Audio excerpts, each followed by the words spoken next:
Olá meus amigos Book Crushers, aqui é o Ribeneto para mais um vídeo do canal. E hoje, depois de 12 longos anos, eu finalmente venho aqui conversar com vocês sobre um livro que o meu eu de 2008 estava esperando bastante. Sol da Meia-Noite, da Stephenie Meyer.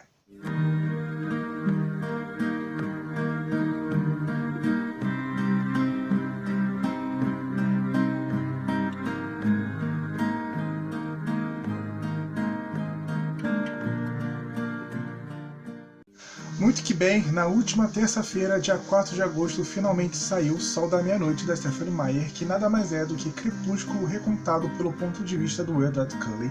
E essa era uma história que muita gente que leu Crepúsculo já tinha conhecimento desde 2 décadas atrás, quando os 12 primeiros capítulos desse livro vazaram na internet na época das gravações do primeiro filme, e isso acabou fazendo com que a Stephenie Meyer desistisse de lançar esse projeto lá atrás. Passado esse tempo todo, a Meyer finalmente sentou de frente para o computador, superou um pouco os bloqueios dela com relação à série Crepúsculo que a gente sabe que ela tem, e finalmente finalizou o projeto e finalmente publicou pra gente nesse ano de 2020. E deixa eu dizer aqui pra vocês, eu não sabia o quanto eu estava precisando ler Sol da Meia-Noite nesse exato momento, nesse meu ano de 2020.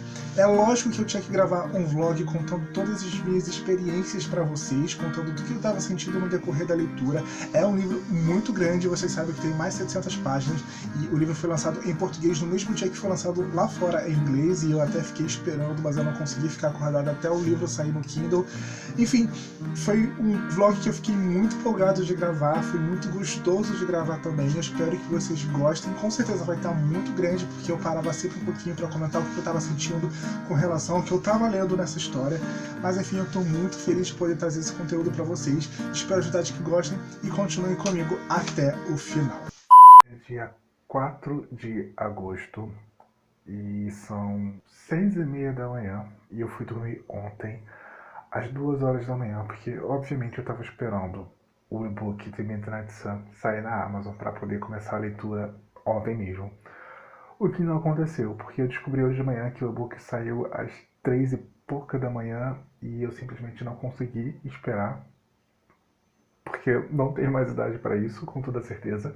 Eu fiquei revendo o primeiro filme de Crepúsculo na Amazon Prime, e eu aguentei até a 1h45 da manhã, e eu fiquei esperando porque eu sabia que o livro ia sair no horário americano da costa oeste e não da costa leste, o que é mais à frente do que aqui no Brasil, então eu sabia que não ia sair meia-noite mesmo. E eu não aguentei. Mas o que importa nesse exato momento é que o livro saiu. E o livro já está aqui no meu Kindle. Finalmente tenho em mãos o meu Sol da Meia-Noite, da Stephenie Meyer. E deixa eu comentar para vocês que eu estou bastante surpreendido, porque uma coisa que eu tinha sentido falta quando a Intrínseca anunciou a capa de Sol da Meia-Noite era que faltava o detalhe Fang na capa do livro. E agora eles colocaram, olha, no L, o L mais esticado, a folha de rosto, que está simplesmente belíssima, né? Com essas estátuas de mármore. E outra surpresa é que o livro foram traduzidos por 6 pessoas diferentes. 6 pessoas trabalharam na tradução de Sol da Meia-Noite para que o livro chegasse nas nossas mãos nesse dia 4 de agosto. Eu vou deixar o nome das 6 tradutoras aqui embaixo, como eu sempre deixo. E, enfim, só isso já mostra o trabalho que a Intrínseca realizou para trazer esse livro tão rápido pra gente. Então, isso é um detalhe que eu achava necessário dizer para vocês. Enfim, eu tô muito empolgado e com certeza vou trazer mais atualizações aqui no decorrer da minha leitura para vocês. Isso aqui foi só um começo mesmo, para dizer, comecei a ler Midnight Sun e, né, é o ponto de vista do Edward. Vamos ver o que a gente vai encontrar a partir de agora. E eu sinto que eu falei demais, não falando muito. Mas enfim, até a nossa próxima atualização.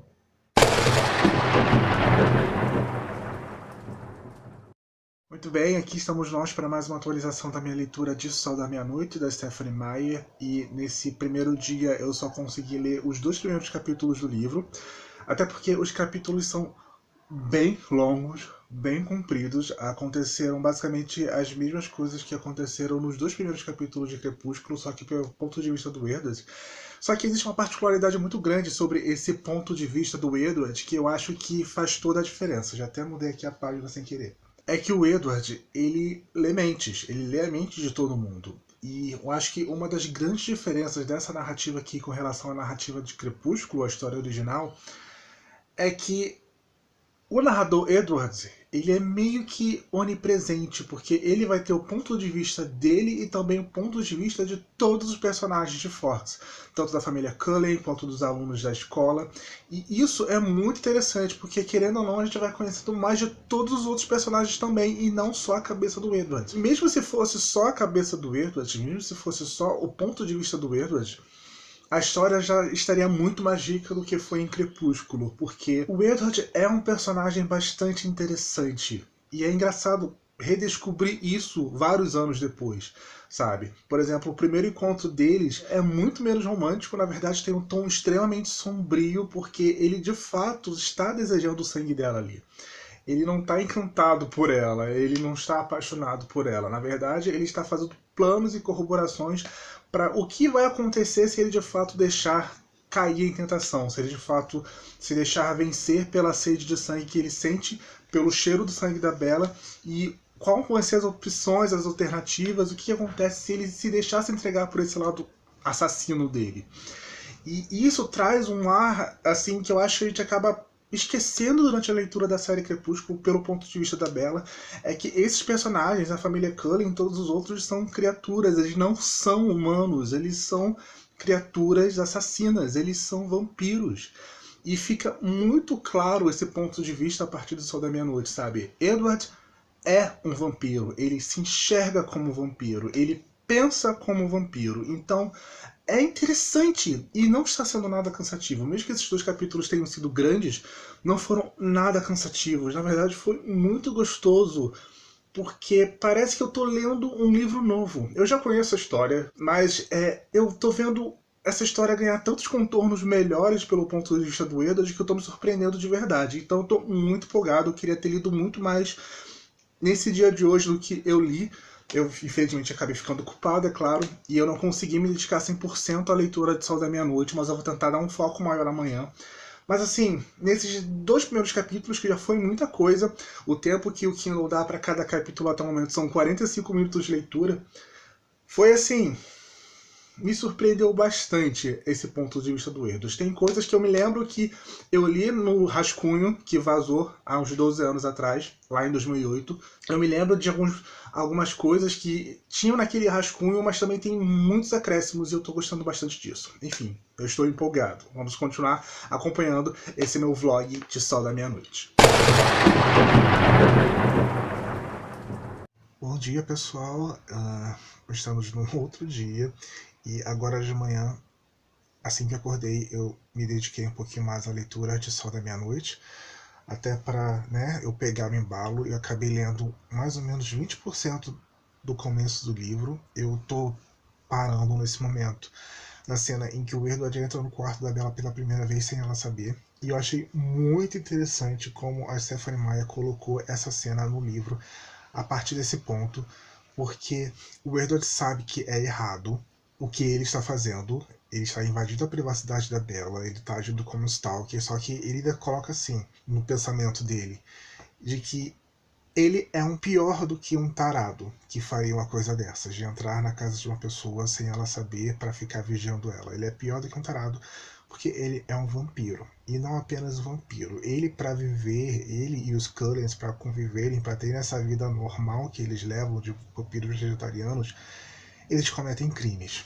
Porque, querendo ou não, pela perspectiva da Bella, as coisas são tão... Ai, meu Deus, ele ficou me vendo dormir, sabe? E o Edward já coloca assim, que é algo que eles têm necessidade, ele sabe que é o diabinho falando no ouvido dele, que não é algo certo, que ele tá se munindo de desculpas para poder fazer isso, de invadir a casa dela para ver ela, se ela está bem ou se ela tá dormindo tranquilamente. Na verdade é porque ele quer saber o que ela tá pensando, e a Bella fala dormindo. Então, como ele vê que a Bella fala dormindo, ele invade o quarto dela para saber o que tá acontecendo. Só que ele inventa 1000 desculpas, mas aí num momento ele fala assim, não, sabe, eu tô fazendo o que eu estou fazendo é errado, ponto.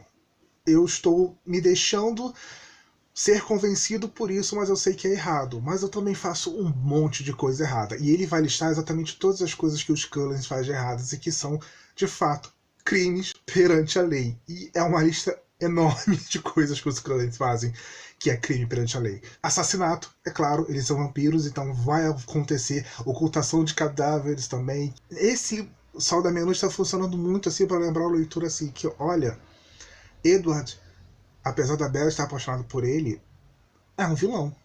Ela está se apaixonando por um vilão. A gente se esquece disso, porque a gente encontra outros vilões no decorrer da série. Mas os Cullens, mesmo que eles sejam essa fachada de família de margarina, eles também são vilões, eles também são vampiros, eles também fazem coisas erradas para poderem viver.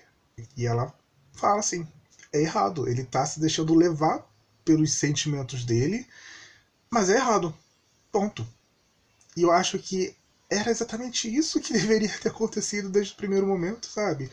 É muito interessante também porque eu tô achando que, pelos pontos de vista do Edward, a história está muito mais abrangente do que ela era em Crepúsculo.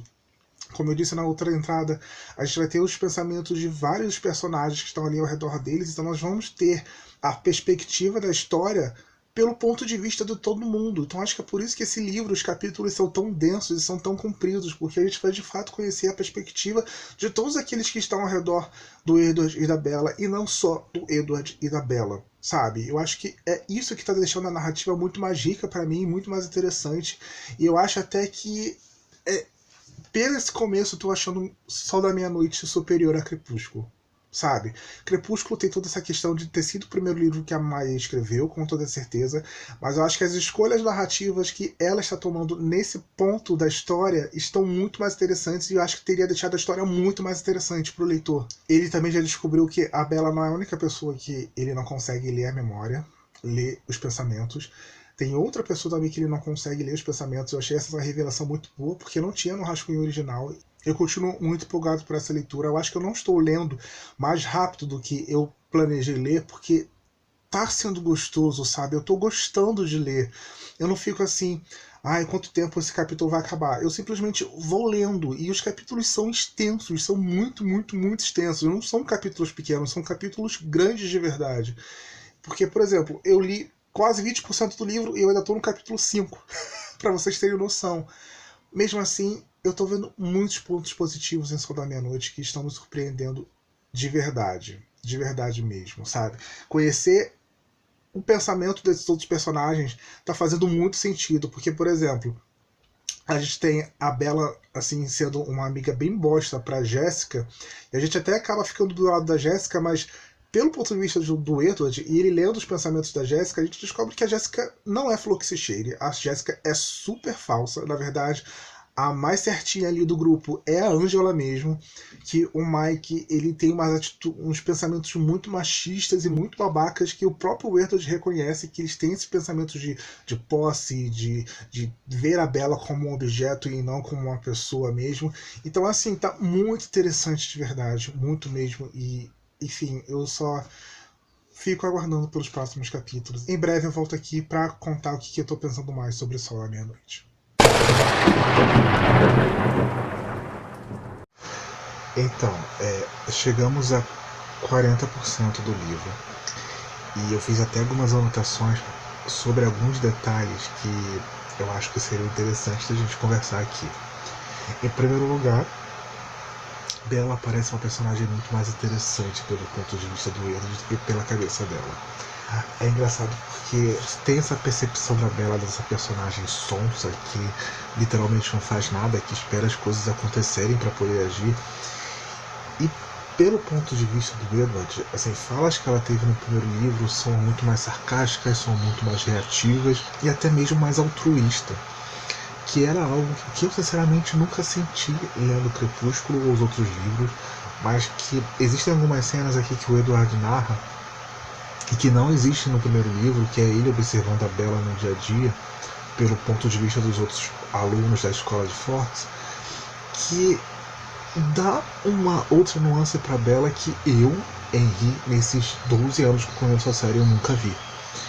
Então eu achei isso muito interessante, eu fiquei perguntando assim, mais uma vez, não teria sido mais interessante a gente ter visto essa história de fato pelo ponto de vista do Edward e não da Bella, porque a própria Bella está se tornando uma personagem muito melhor pelo ponto de vista do Edward do que pelo ponto de vista dela, pela cabeça dela. Tanto que às vezes assim, ele fala alguma coisa dela, né, que ele se surpreendeu com ela e tal, eu falo assim, amigo, ela não é tão profunda assim não, sabe? Outra coisa que eu queria conversar nessa atualização é sobre a polêmica do Edward ter mais de 100 anos e estar, né, interessado pela Bella.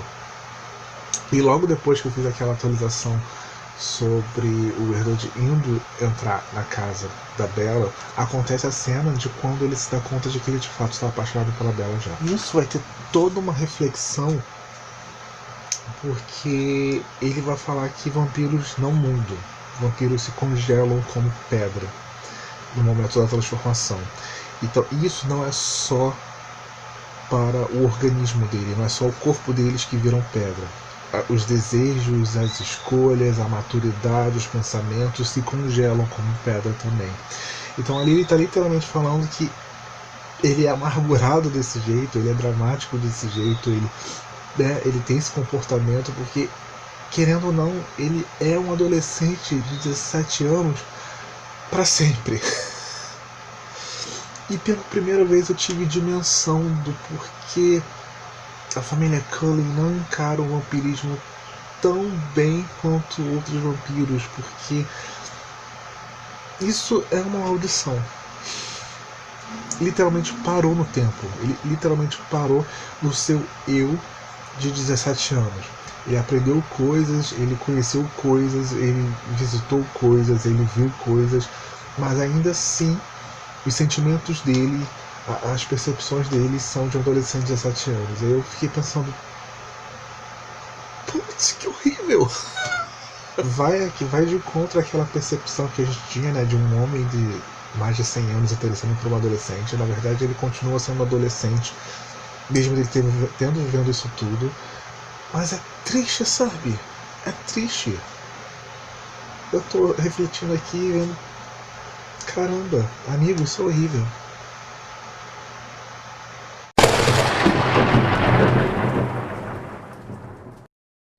Muito que bem, chegamos a um pouco além da metade de Sol da Meia-Noite.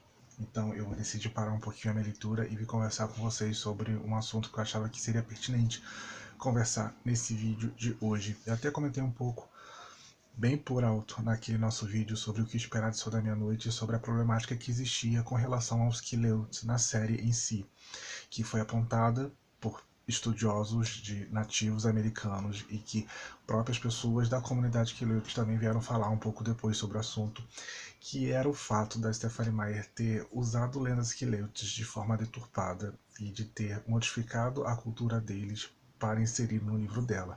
Afinal, os Quileutes existem de verdade. Eles são um povo indígena americano que de fato existe. Então, a Stephenie Meyer, ela criou lendas para essas pessoas, para essa cultura que de fato existe, e acabou inserindo nos livros dela, e isso é problemático.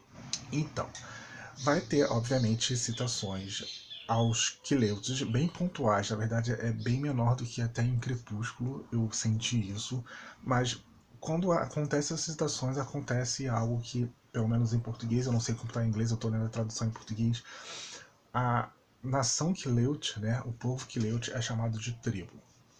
Para quem não sabe, tribo é um termo problemático. Então, assim, eu acho que justamente por ter essa questão mais espinhosa com relação à série original, eu acho que a editora em si, né, não só a Stephenie Meyer deveria ter estudado um pouquinho mais, com certeza, mas a editora em si, revisor, editor, enfim, o pessoal lá da Little Brown mesmo, sabe, podia ter sentado com a Stephenie Meyer e falado, olha só, esse termo é problemático, vamos tentar evitar usar, né, vamos tentar não usar. E acabou que passou batido e está presente no livro.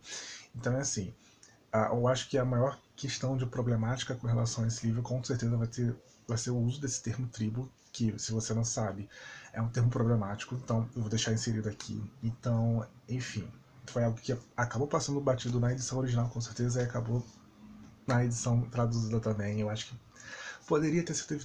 Era um problema, assim, de 1 segundo de mudança, sabe? Assim, não vamos usar esse termo. Muda. Uma conversa de 1 segundo mudava isso. Mas acabou passando batido, eu acho que eu deveria expor isso também. Então, assim, pode ser que algumas pessoas vão ler o livro e vão acabar ficando desconfortáveis por terem usado esse termo, porque é um termo problemático, porque remete aos povos nativos, aos povos indígenas, uma cultura primal, como se eles não fossem evoluídos, como se eles não fossem equivalentes à cultura ocidental, por assim dizer. E não é bem assim que a moda toca, né? Isso é um pensamento racista e esse racismo está intrínseco à palavra tribo. Então, por isso, evite usar a palavra tribo e tenha a palavra tribo em Sol da Meia-Noite. E poderia ter muito bem sido evitado. Enfim, vamos voltar à leitura. Eu só parei de fato para conversar um pouquinho sobre esse assunto. Ok?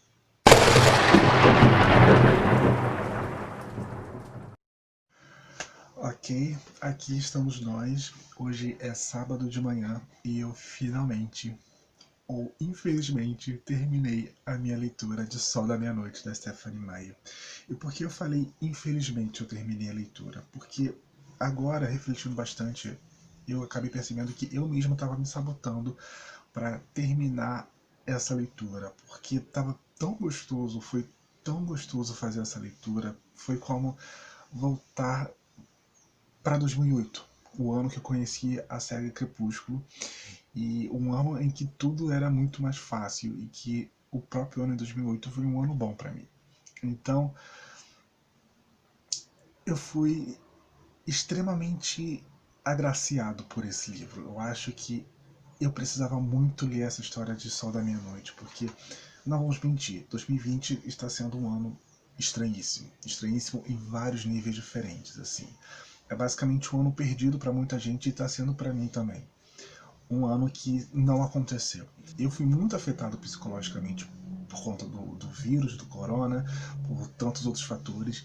Então eu precisava desse tempo para ter uma folga. Eu precisava de coisas mais simples. E foi exatamente isso que a Stephenie Meyer fez ao entregar Sol da Meia-Noite.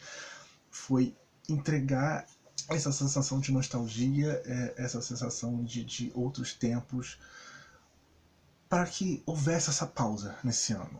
Eu não sei se foi planejado ou não, eu não sei se, né, foi a ótica capitalista por detrás do lançamento desse livro, mas foi o que eu senti.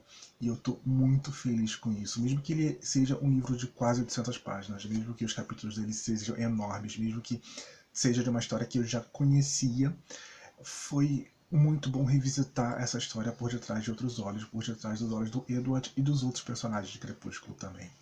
Enfim, como eu disse, desde o começo os capítulos desse livro são bem grandes, mas é porque vão ter muitas inserções de pontos de vista, muitas inserções de cenas que não haviam no original, pelo ponto de vista do Edward. Eu acho que o final de Sol da Meia-Noite ganhou muito com relação ao final de Crepúsculo, porque a visão da Bella era muito limitada naquele primeiro livro.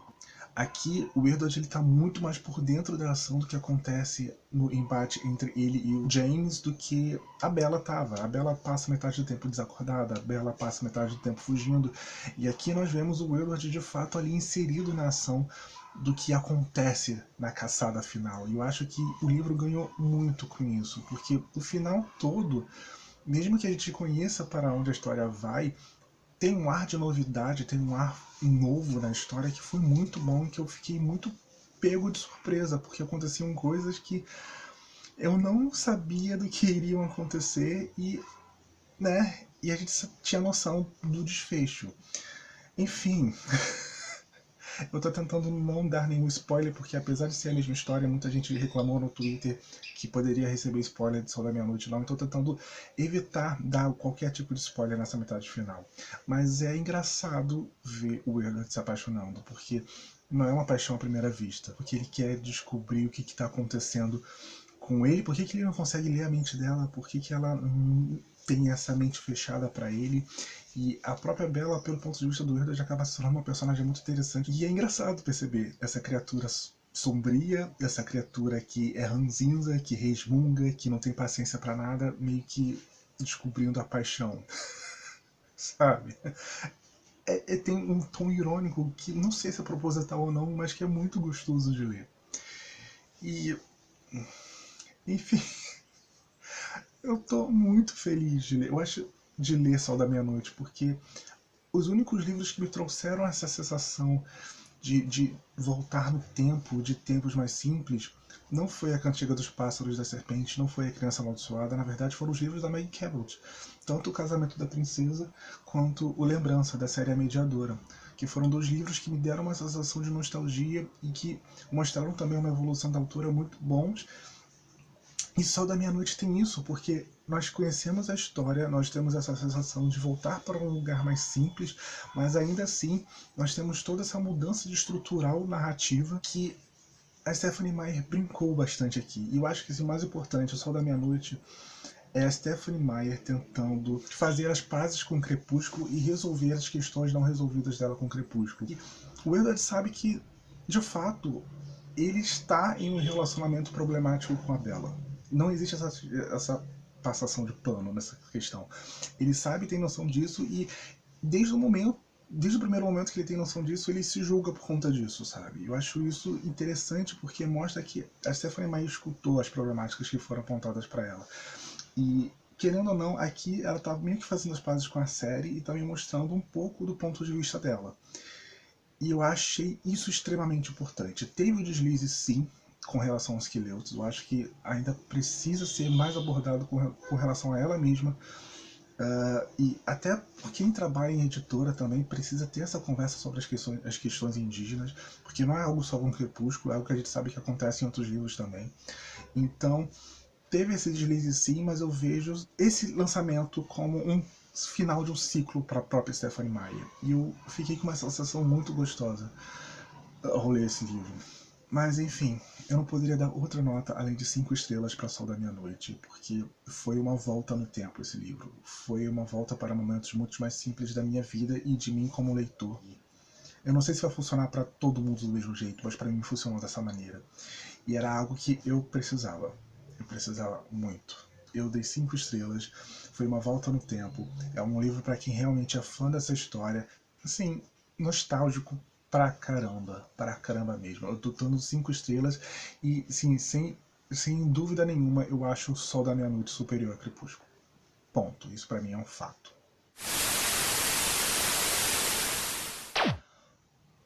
Muito que bem, pessoal, essa foi a minha opinião sobre Sol da Meia-Noite, da Stephenie Meyer, o Crepúsculo recontado pelo ponto de vista do Sr. Edward Cullen. Eu espero que vocês tenham gostado desse vlog e que tenham me acompanhado até aqui. Se gostaram do vídeo, clique aqui embaixo gostei, compartilhe nas suas redes sociais, deixe os algoritmos do YouTube saberem que vocês aprovaram o conteúdo apresentado aqui no canal Book Crushes. Se ainda não são inscritos no canal, sejam muito bem-vindos e se tornem Book Crush. Ative o sininho aqui embaixo para estar sempre sabendo quando tem vídeo novo por aqui. Lembrando que eu também estou no Instagram e no Twitter. Para quem quiser me seguir, os links vão estar aqui embaixo na caixa de informações, junto com o meu perfil para o Goodreads, além do link de compra de Sol da Meia-Noite lá na Amazon. Vocês comprando Sol da Meia-Noite ou qualquer outro livro ou qualquer outro produto através dos meus links da Amazon, isso é uma pequena comissão e vocês não vão estar pagando nada além por isso, além de, claro, estar ajudando bastante ao canal. Enfim, muito obrigado por terem me acompanhado até aqui, pois aqui foi o Rebeneto para mais um vídeo do canal Book Crush. Tchau e até o nosso próximo encontro.